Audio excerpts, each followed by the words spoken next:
Good morning. The total amount of debt in the United States stands nearly $2.5 trillion dollars, and based on the latest census statistics, that works out to be about $8,100 for every man, woman, and child who lives in the United States. Now, how does this work as far as percentiles? How does it break down?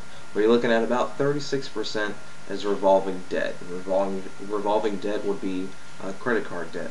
64% is non-revolving debt, and that would be things such as your auto loans, student loans, any other type of loans such as boat loans. Debt payments to disposable income in the United States is 13.1%. This means that the consumer spends roughly 13% of their disposable after-tax income paying off things such as mortgage loans, consumer debt such as auto and personal loans. What are some ways that we can pay off our debt a little bit faster? You can pay more on the minimum. If your minimum payment for, say, a credit card debt is $15, you can pay $30. What this does, this doubles your payment, obviously, but it lowers the amount of interest that you're actually paying on that credit card or that loan. You can snowball your debt. What this means is, for example, if you have two payments or three payments or multiple payments, say one is $15 and the other one's $15 as well. If you pay off that one first, that $15 that you used to pay into that one credit card can go towards another payment. So therefore you're paying $30. Once that credit card bill is paid off, that one that you were paying $30 in, you can move that $30 to something else, such as an auto loan or maybe even your mortgage. This is what a snowball payment is. You can cash out your savings account if you've had money in there prior to your going into debt. You can borrow against your life insurance. Some life insurance policies have where you're paying monthly into like $200, and it actually becomes a cash asset. You can cash out your life insurance policy. If you die, well, you're not going to have that life insurance because you've cashed out on it. So you can weigh your options there. You can ask family and friends for help. Some of us have a stronger relationship than others with their family, so you can ask your family for help if you need to. You can get a home equity loan. This means that over time, if you own a home, if it's paid off over time, if it gains equity, if it builds equity, then you can pull out a home equity loan on your home. You can borrow from your 401k.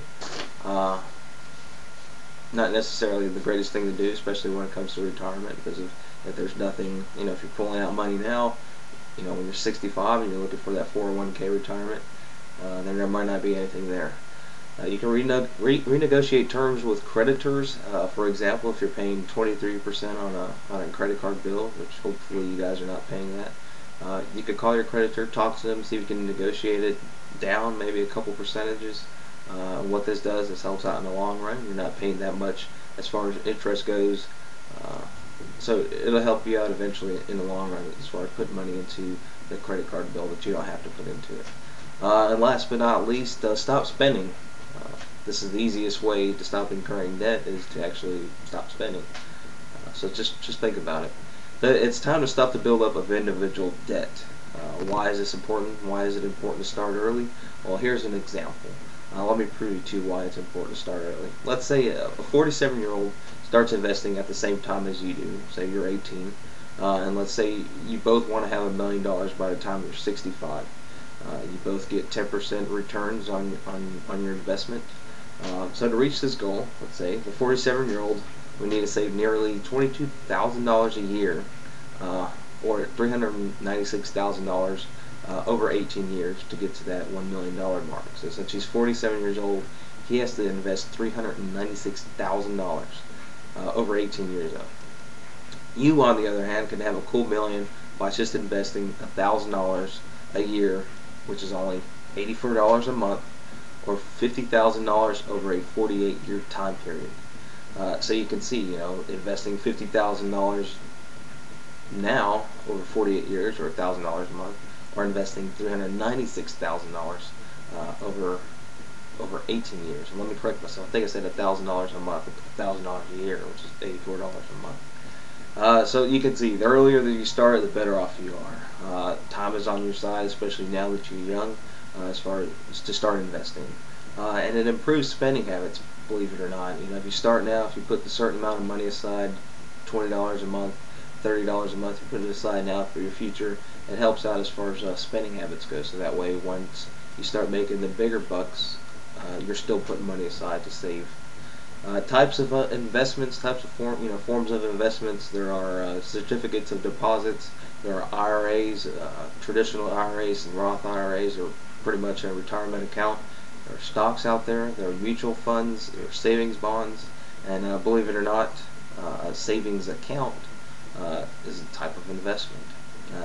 As far as stocks go, they're a little bit more aggressive at the type of investment. If you're more on the conservative side, you may want to start with certificates of deposits or mutual funds.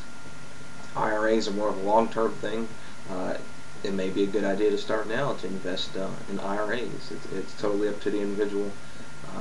I would recommend trying with a CD, putting a certain amount of money aside for a certain period of time, and you gain interest on that money and go from there. Just a little bit can help. You don't have to put a large amount of money aside to invest. As a college student, I remember when funds were limited. You can just start by putting $10 a month aside every week or every other week. This will get you in the habit of setting money aside, so that way in the future, when you do land that big corporate job, you'll have money. You'll have a little bit more money to spend. So if you're putting $10 aside now, that'll get you in a habit when you're making that $1,000 extra a month or whatnot, and then you can put more money aside. So as far as in conclusion, I'd like to put out there that as the national debt continues to rise, that your debt doesn't necessarily have to continue to rise. So we could pledge today to put aside a specified amount of money, whether it's $10, $20, $50, for your future, and just spread the word as far as saving, and try not to incur debt. Stop the spending. So only you're responsible for your future. So take the opportunity, take the responsibility, and start investing now. Thank you.